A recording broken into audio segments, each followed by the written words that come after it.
Ang tunay na magaling ay ang taong may mababang kalooban.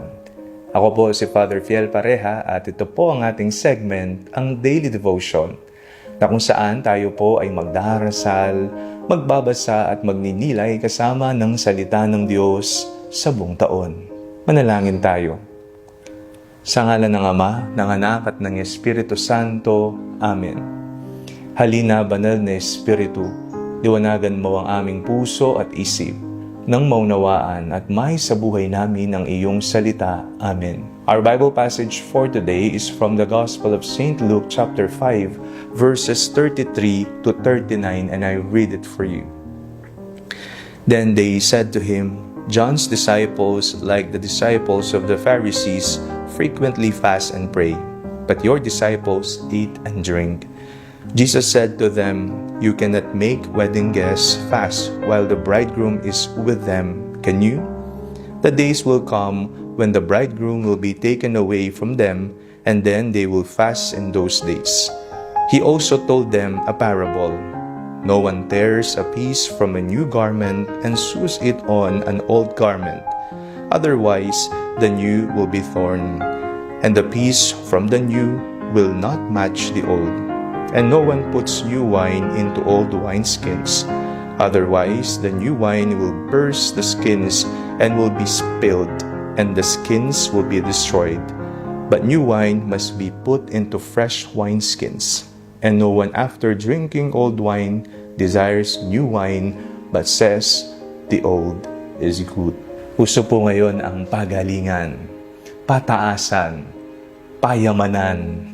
Dapat sa mundong ito, the best. Dapat sa mundong ito, ikaw ang nakakaangat. Yan po ang tinuturo ng mundo.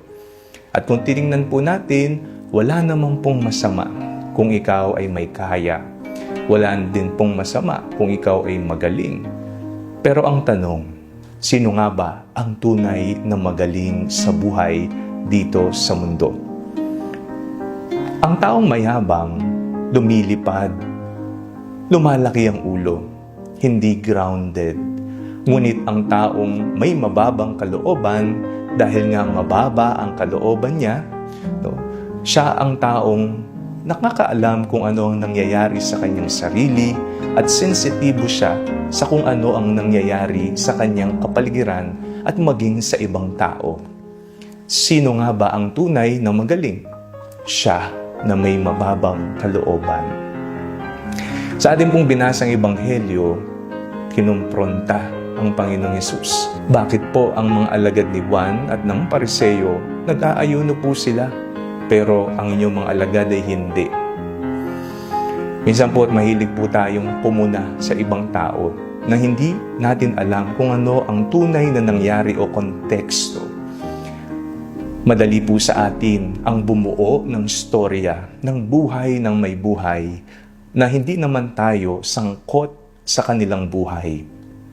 Ugaliin po natin ang magkaroon ng kababaang loob para maging sensitibo tayo sa tunay na nangyayari sa ibang tao. Hindi tayo basta-basta nakikialam. Hindi tayo basta-basta hahatol sa ibang kapwa.